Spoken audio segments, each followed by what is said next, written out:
6 months pretending to be his fiancée for $150,000. Julia Reed still couldn't believe the words that had come out of her own mouth just 5 minutes ago, let alone the affirmative answer from the man in front of her.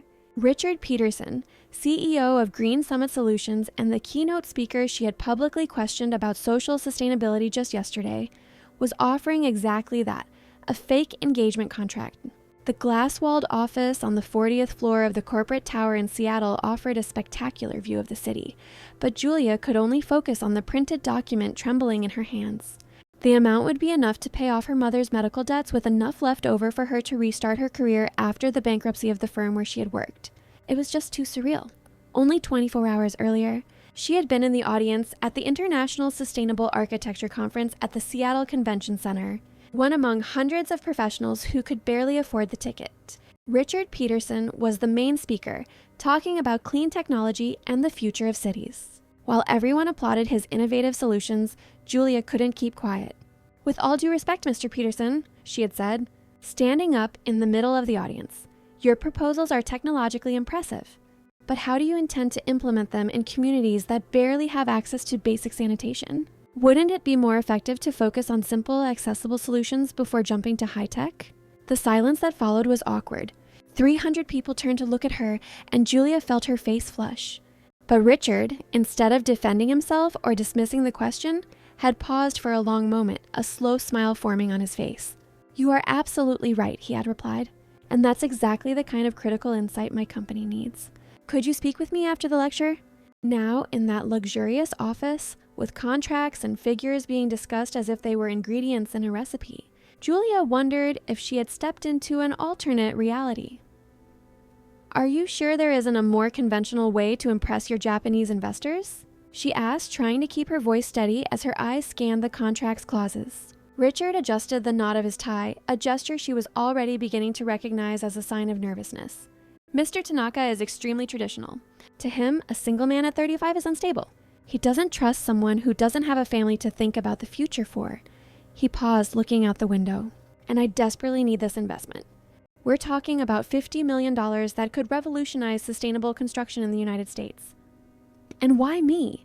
The question came out more curious than Julia intended. "Because yesterday, when you questioned my project at the conference, I realized you're not afraid to stand up to me. If we're going to pretend to be in love for 6 months, I need someone who seems real." His eyes met hers. "Someone who won't flatter, who has their own opinions.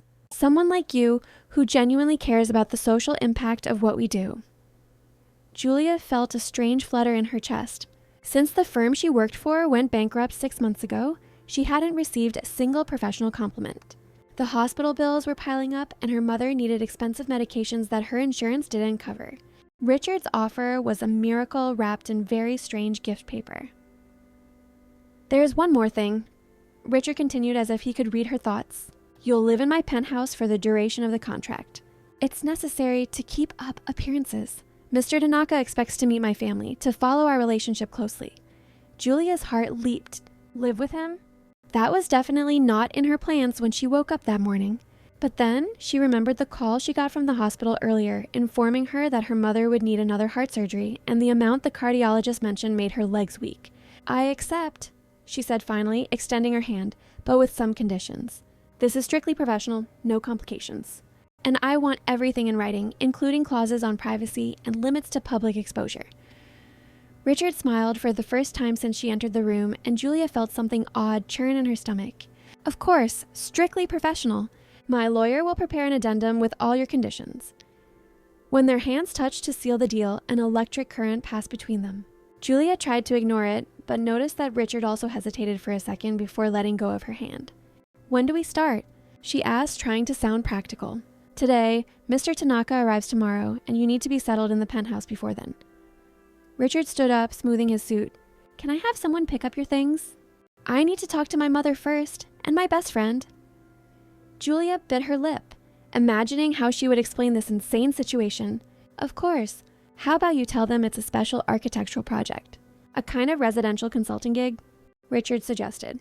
"It's not technically a lie."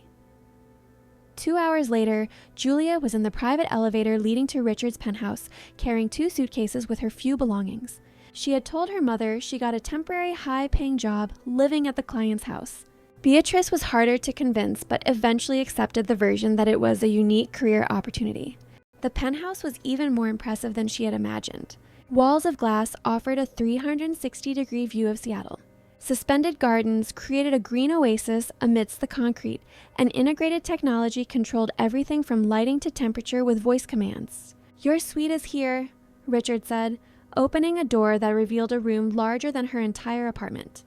"It has a private bathroom, a walk-in closet, and this balcony overlooks the water. It's..." "Wow," was all Julia could manage. "Dinner is at 8. We can discuss the details of our story." Richard hesitated at the door. "Julia, I know this is strange, but thank you for agreeing to help." After he left, Julia threw herself on the king-size bed and stared at the ceiling. What the hell had she done? 6 months pretending to be in love with one of the most handsome and successful men she had ever met, living in a penthouse straight out of a magazine and being paid more money than she would earn in 2 years of work. The phone rang. It was her mom. "Honey, how's your first night at the new job?" "It's interesting, Mom. Very different from what I expected. I hope it's a good change. You deserve good things in your life." When she hung up, Julia couldn't help but smile. Maybe her mom was right. Maybe she did deserve some good things, even if they were temporary, even if they were part of an elaborate charade. That same night, when Richard found her sitting on the living room couch, sharing a pizza they had ordered and talking about lost dreams and secret fears until the sun came up. Neither of them imagined that this would be the moment when everything would truly begin to change. 3 weeks later, Julia was still surprised to wake up in the luxurious suite of Richard's penthouse. The apartment had become an unexpected sanctuary. She worked at the glass table on the balcony, developed projects in his office, and discovered she had access to a technical library that was a dream for any architect. But what impressed her most was how Richard could be completely different at home from the public image he maintained. "Coffee?" he asked, appearing in the open-plan kitchen, wearing only a gray t-shirt and sweatpants, his hair messy from sleep. It was 6:30 a.m., and he always woke up before her to make coffee. "Please." Julia adjusted her robe and settled onto a stool at the counter, watching his precise and careful movements. In the first few days, they barely spoke beyond the basic good morning and good night like polite roommates. But since that first night, when he found her crying on the couch after a difficult call with the hospital, a strange intimacy had been established between them. "Is your mother doing better?" Richard asked, sliding a steaming mug toward her. He knew she always called the hospital at 6 a.m. to check on her mother. "Yes, thank you. The surgery was a success." Julia smiled, still shocked by how much he genuinely cared. "The doctor said that with the new medication, she should make a full recovery, and the tests show her heart is responding well." "I'm glad. She sounds like an incredible woman from the way you talk about her." Richard leaned on the counter opposite her.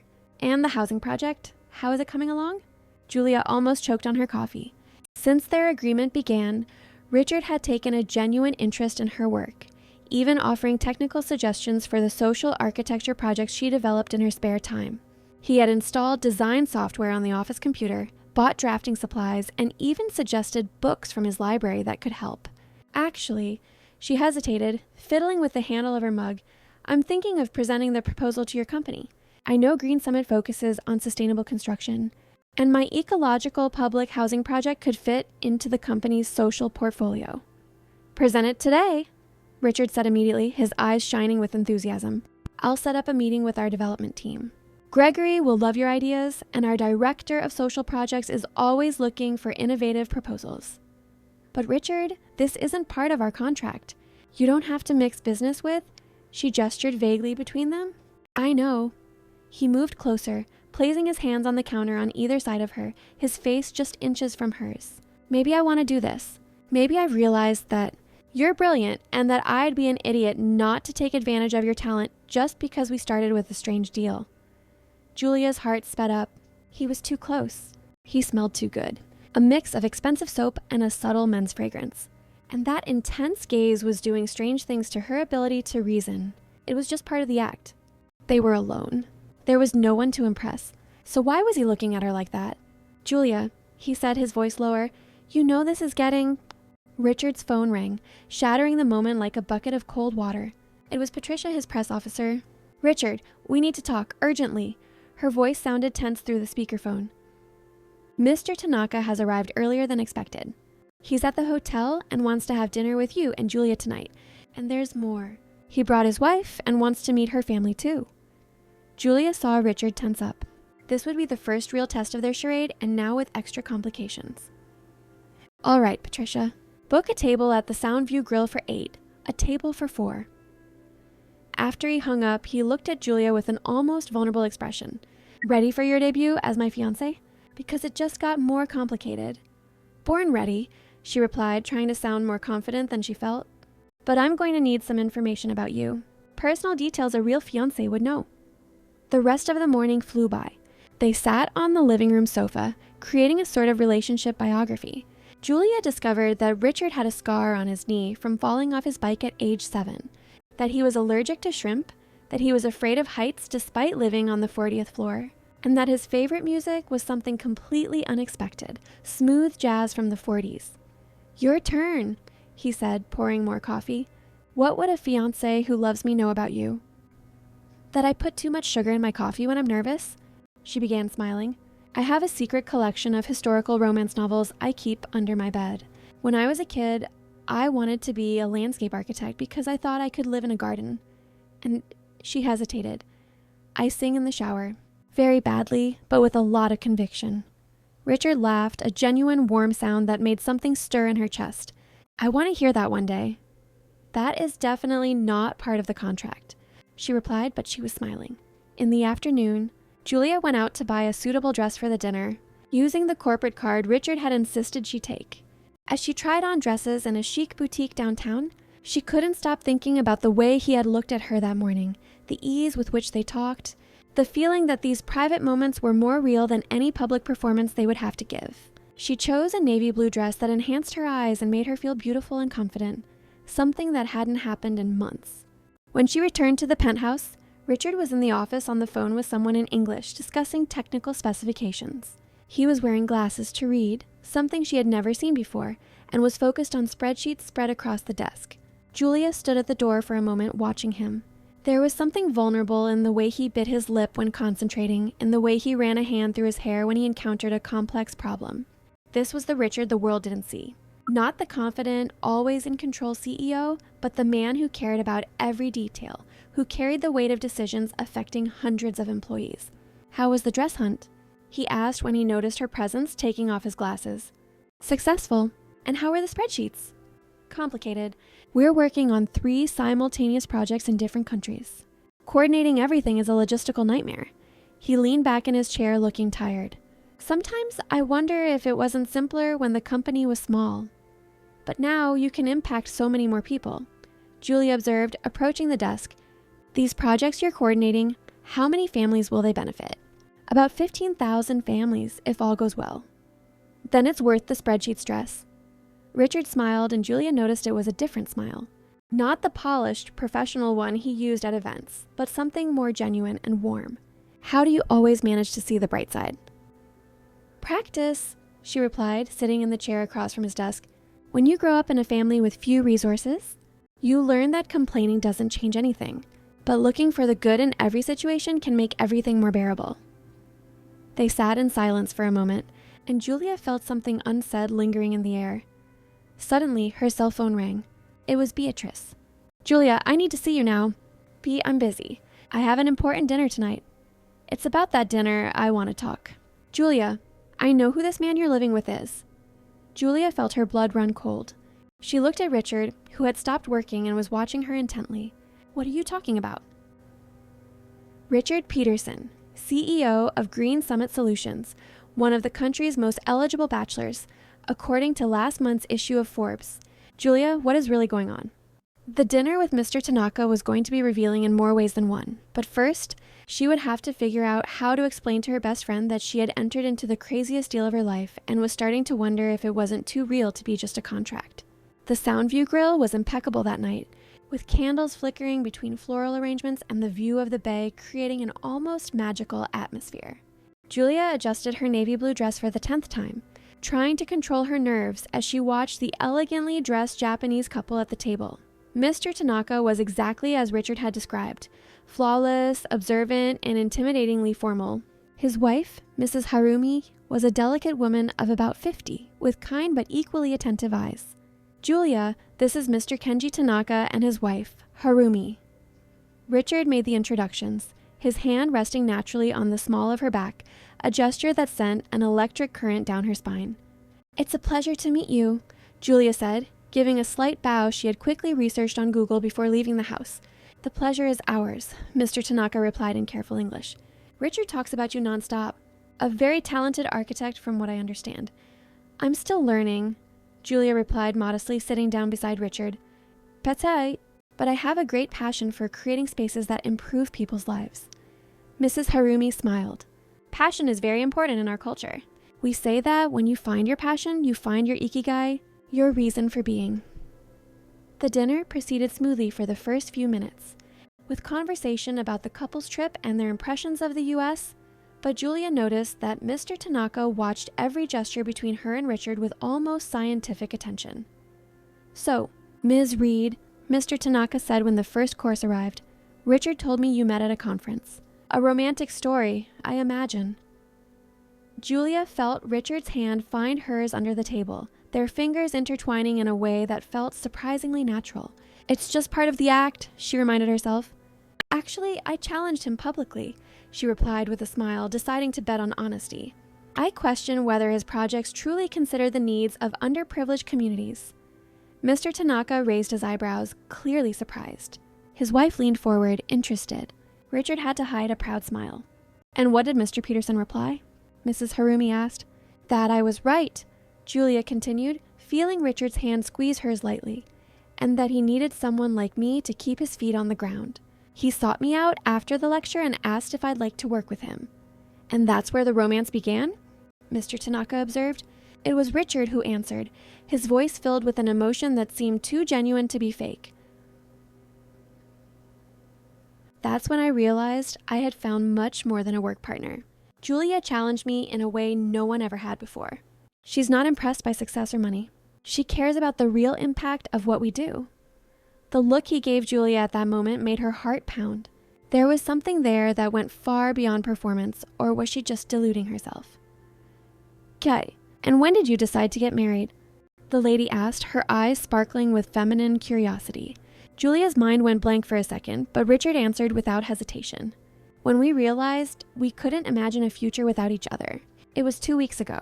In fact, Julia was working on a social housing project, and I watched her for hours, seeing her passion, her dedication, and I realized I wanted to build a life with her. The way he spoke, the intensity in his gaze, the way his voice cracked slightly on the last phrase. If Julia didn't know it was an act, she would have believed him completely. Two successful single people deciding to marry so quickly, Mr. Tanaka observed. It's uncommon these days. Maybe it's because we're not so young anymore, Julia replied, finding her voice. We know what we want. And when you find someone who shares your values, who challenges you to be better, who makes you laugh even on the tough days. She looked at Richard. It doesn't make sense to wait. And the wedding plans? Mrs. Harumi asked, clearly enchanted with the story. Something simple, Richard said. Julia isn't a fan of big festivities. She prefers intimacy, close family. Like my mother, Julia added, feeling a pang of guilt for lying about something so close to her heart. She's recovering from surgery, so we want something that won't tire her out too much. The dinner continued with Mr. Tanaka asking questions about Green Summit's business plans, but Julia noticed the focus of the questions had shifted. Now he seemed more interested in how Richard planned to balance family and work, whether Julia would be involved in company decisions, how they planned to build something lasting together. You have a genuine connection, Mr. Tanaka observed during dessert. That is rare these days. Many young couples focus only on passion and forget about partnership. Richard is my best friend, Julia said, and was surprised to realize she wasn't entirely lying. In the last few weeks, he has been the person I can talk to about everything. Work, family, dreams, fears. That's more valuable than any movie romance. When they left the restaurant, Mr. Tanaka seemed satisfied. Richard, I hope you understand how lucky you are. A woman who challenges you intellectually and supports you emotionally is a treasure. I know, Richard replied, looking at Julia. I know exactly how lucky I am. On the way back to the penthouse, they remained silent in the car. Julia felt a mix of relief and confusion. The night had been a success, but the lines between real and fake were beginning to blur dangerously. "You were perfect," Richard said finally as they entered the private elevator. "Better than I could have imagined." "Thanks, you too." She hesitated, watching the floor numbers ascend. "Richard, when you said those things about not imagining the future without me, about being lucky to have me, was that just to convince Mr. Tanaka?" He stopped looking at the floor panel and turned to face her. The elevator arrived with a soft ding, but neither of them moved to get out. "Julia," he began, his voice lower, running a hand through his hair, the nervous gesture she now knew. This is getting complicated for me." "Complicated? How?" "Like I'm starting to forget it's pretend." Julia's heart raced. They were alone, very close in the small space of the elevator, and the intensity in his eyes was making her feel dizzy. "Richard," his phone rang, shattering the moment. It was Patricia again. Her shrill voice echoed in the small space. "Richard, sorry to bother you so late, but we need to talk early tomorrow.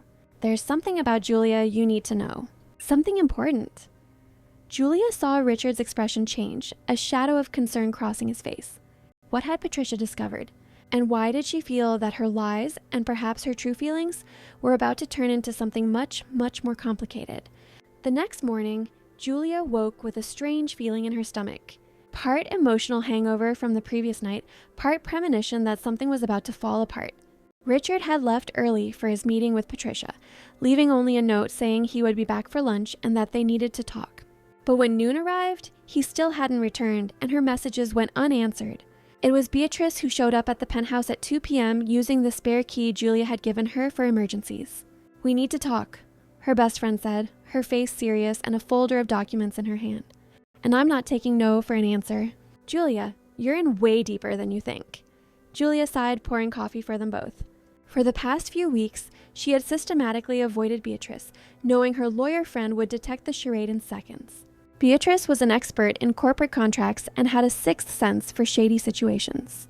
"Julia, I know you're hiding something," Beatrice began, sitting on the sofa and spreading papers on the coffee table.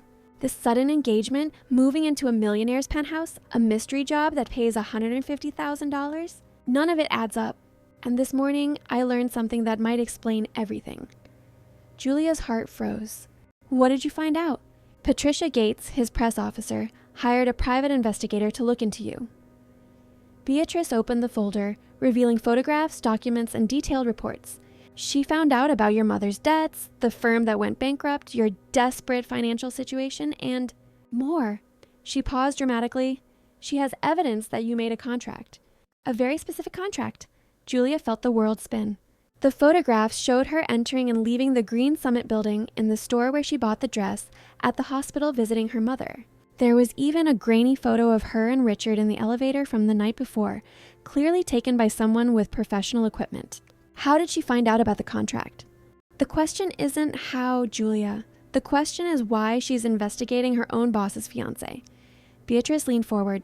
"Because that woman has been in love with him for years. She's worked for him for 5 years, always hoping he'd notice her.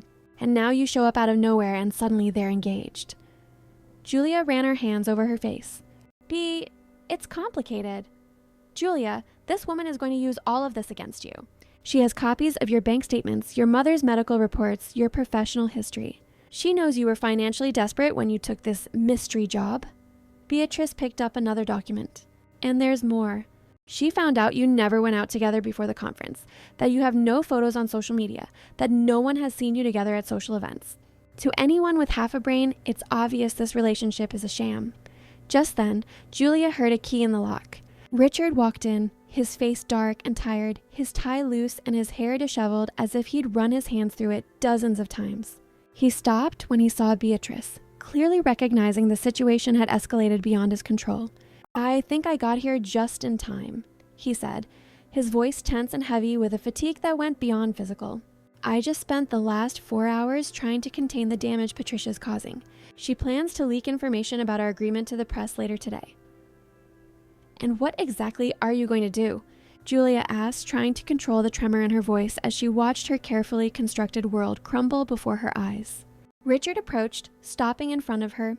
Even in the chaotic situation, Julia couldn't help but notice how vulnerable he looked, stripped of his usual confidence. First, I've already fired Patricia. Second, he hesitated, looking at Beatrice and then back at Julia. Second, I need to tell you something that's going to complicate everything even more. Beatrice stood up. I'll let you two talk, she said, but not before whispering in Julia's ear, be careful, my friend. Broken hearts are expensive to fix, and you're already deep in debt. When they were alone, Richard ran his hands through his hair again, clearly distraught. He walked to the window, looking out at the city below as if searching for answers on the horizon. Julia, for the past few weeks, He stopped, took a deep breath, and turned to face her. The contract isn't about business for me anymore. I don't know when it happened. Maybe that first night when we talked until dawn. Maybe when you challenged my project at the conference, or when I saw you taking care of your mother with so much love. But I've fallen in love with you. For real. Julia felt her heart pound, but also a pang of deep pain. How can I be sure this isn't just another game? Another strategy to save your investment? Because, he approached, the words coming out in a desperate rush, I'm willing to lose everything to prove it. The investment, the company, my reputation, whatever it takes. I just don't want to lose you. He knelt before her, taking her hands in his. Julia, I know we started with a lie. I know you had your reasons for accepting, and I had mine. But what I feel for you now, this is the most real thing that's ever happened in my life. Richard, she began, but he continued. I love the way you sing in the shower, even though you're off key. I love how you put too much sugar in your coffee when you're nervous. I love that you care more about the social impact of projects than the profit. I love how you care for your mother, how loyal you are to Beatrice, how you challenge me to be a better person. His voice broke. I love you, Julia, and if you want to walk away now, I'll transfer the full amount and I will never bother you again. But if there's a chance, one small chance that you feel something real for me too. Before she could answer, his phone rang. It was Mr. Tanaka, and the formal tone of the call made both their blood run cold. Mr. Peterson, the serious voice came through the speakerphone. I've just received a very interesting call from a Patricia Gates. She has sent me some documents via email that I find revealing. I believe we have much to discuss. I will be waiting for you both at my hotel in 1 hour. Julia and Richard looked at each other. The bomb had dropped, and now they would have to face the consequences, together or apart. But before that, Julia had to be honest about her own feelings. Richard, she said, her voice barely a whisper, I've fallen in love with you too. And it terrifies me, because I don't know if we can distinguish what's real from what was built for this charade. The lobby of the Olympic Palace Hotel was too quiet as Julia and Richard entered, their footsteps echoing on the polished marble. The five-star hotel, with its classic decor and solemn atmosphere, seemed the perfect setting for what could be the end of everything. Mr. Tanaka awaited them in the presidential suite, and Julia knew the next few minutes would define not only the future of the investment, but also what would remain of the relationship that had developed between her and Richard. In the elevator, they stood in silence. Richard wore his most formal suit, but Julia noticed his hands were trembling slightly. She herself had chosen a sober and elegant dress, trying to project seriousness and reliability, qualities that now seemed ironically out of place, considering they were about to confess an elaborate lie. Whatever happens up there, Richard said finally as they reached the 31st floor, I want you to know that I don't regret anything. These have been the best 3 months of my life. Richard, Julia began, but the doors opened. Mr. Tanaka was waiting for them, seated behind an improvised mahogany desk with documents spread before him. His expression was unreadable, but there was a tension in the air that made Julia want to run. Patricia was there too, sitting in a side armchair with a smug smile she couldn't hide, clearly savoring her moment of revenge. Sit, Mr. Tanaka said, his voice as sharp as a blade. Ms. Gates has told me a very interesting story about your relationship and has sent me substantial evidence to support her claims. Julia saw Richard stiffen beside her, but he didn't lose his composure. Instead, she felt him reach for her hand, intertwining his fingers with hers in a gesture that, this time, was purely for mutual comfort, not to impress anyone. Mr. Tanaka, Richard began, his voice firm, I can explain. Please do, the investor interrupted, but I want the truth, all of it. Because if there's one thing I do not tolerate in business or in my personal life, it is dishonesty. Richard took a deep breath, and Julia felt the moment he decided to abandon all the lies. It's true that Julia and I started with a contract, he said, looking Mr. Tanaka directly in the eye. I needed to appear stable and committed to close the investment, and she needed money to treat her mother. It was an initial business transaction based on mutual need. Patricia leaned forward, clearly expecting this confession to be the end of the conversation. But Richard continued, "But what happened after? No contract could have predicted that." His voice gained an intensity that made Julia look at him, surprised. "Over the last 3 months, I've discovered who I really am when I'm with someone who challenges me, who inspires me, who makes me want to be better. I've discovered what it means to wake up every day next to someone whose opinions I value more than my own." "But you lied to me," Mr. Tanaka observed. "Yes, we did," Julia said, finding her voice. "And I deeply regret it. We lied because we were desperate. Me to save my mother, him to save the jobs of hundreds of employees.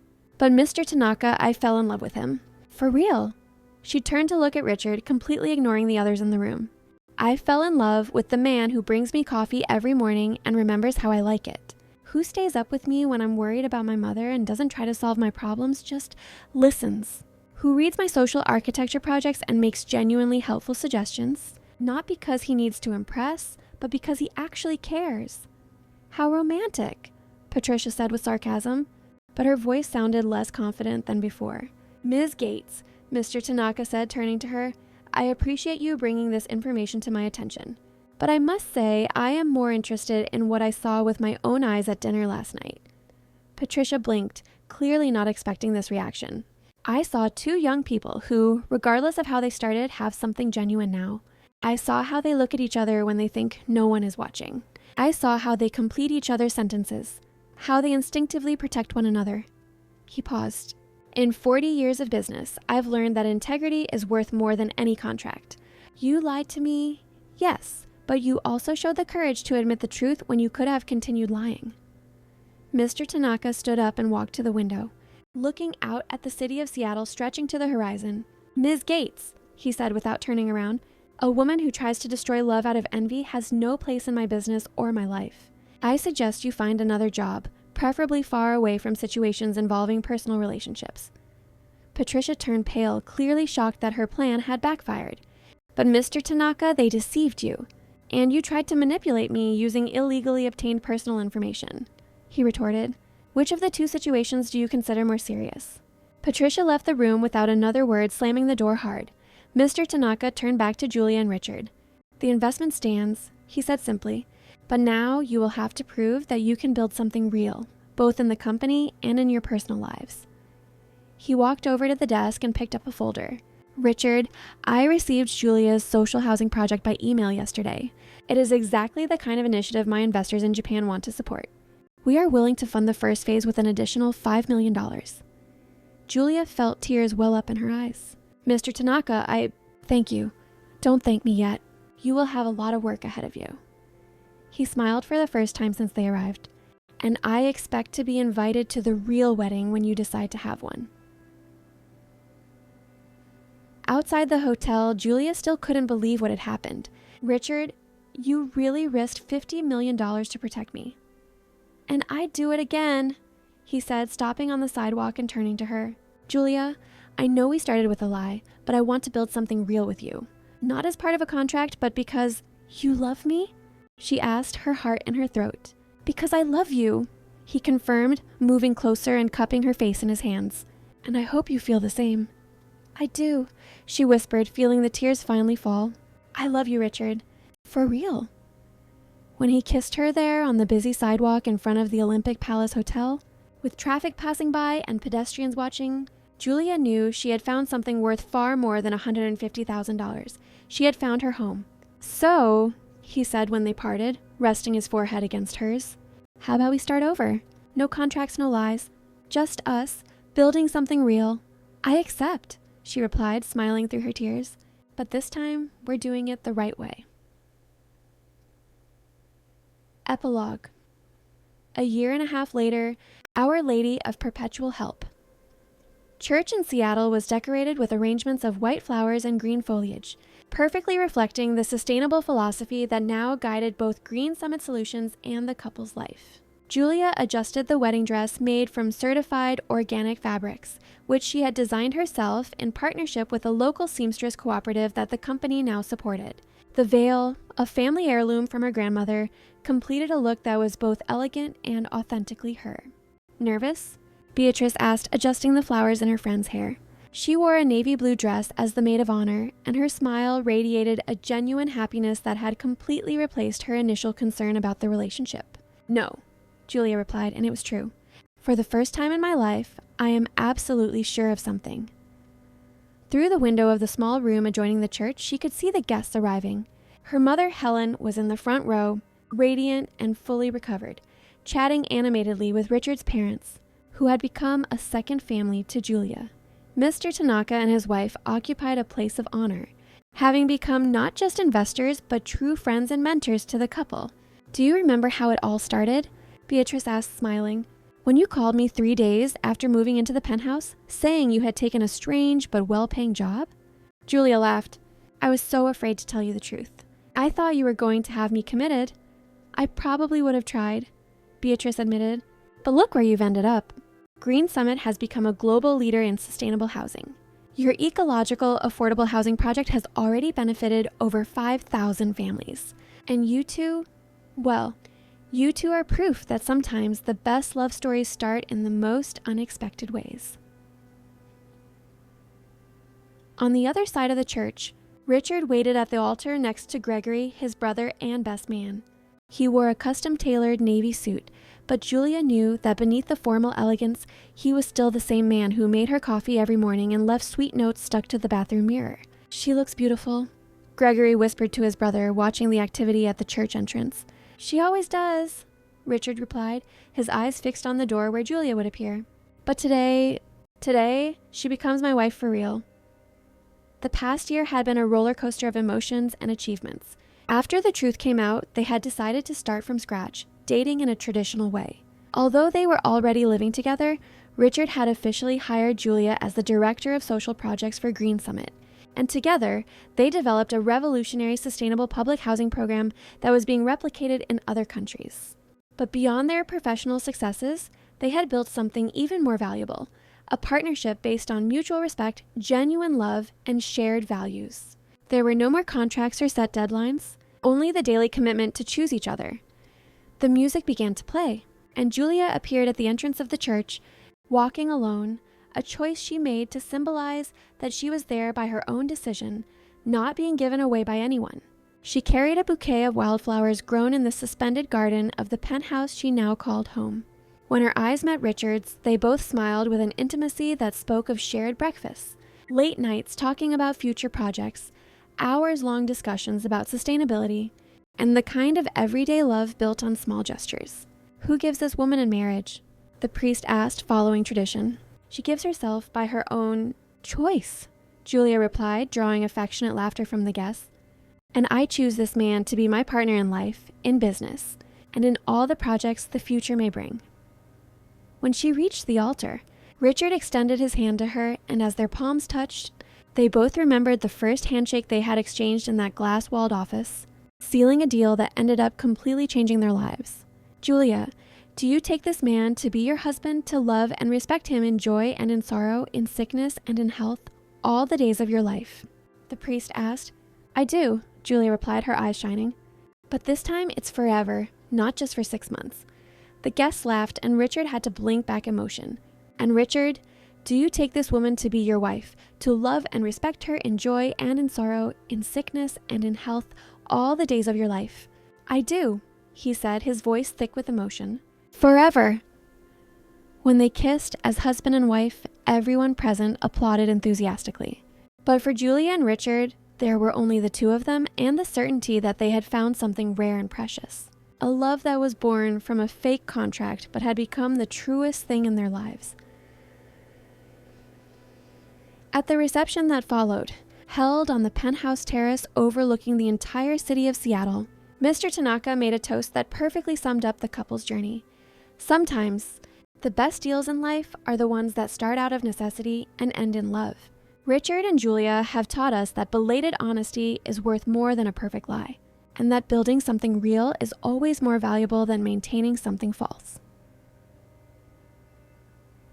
As the night came to an end and the last guests departed, Julia and Richard found themselves alone on the balcony.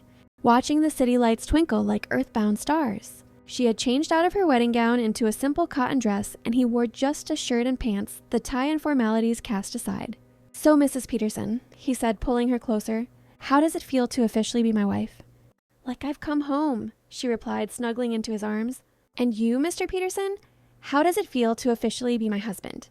"Like the luckiest man in the world," he murmured against her hair. The best contract, Julie agreed, was the one that didn't need an expiration date. And as Seattle slept below, the couple remained on the balcony, planning future projects, shared dreams. And all the mornings they would wake up together, knowing they had found something that transcended any business deal. They had found true love, built on honesty, partnership, and the certainty that the best relationships are those in which two whole people choose to share the best of themselves. "And to think it all started because I needed to impress a Japanese investor," Richard said. "And because I needed to pay hospital bills," she completed, smiling. "The best contract we ever signed," Richard said, kissing the top of her head. Proof that sometimes the happiest endings begin with the most unlikely contracts.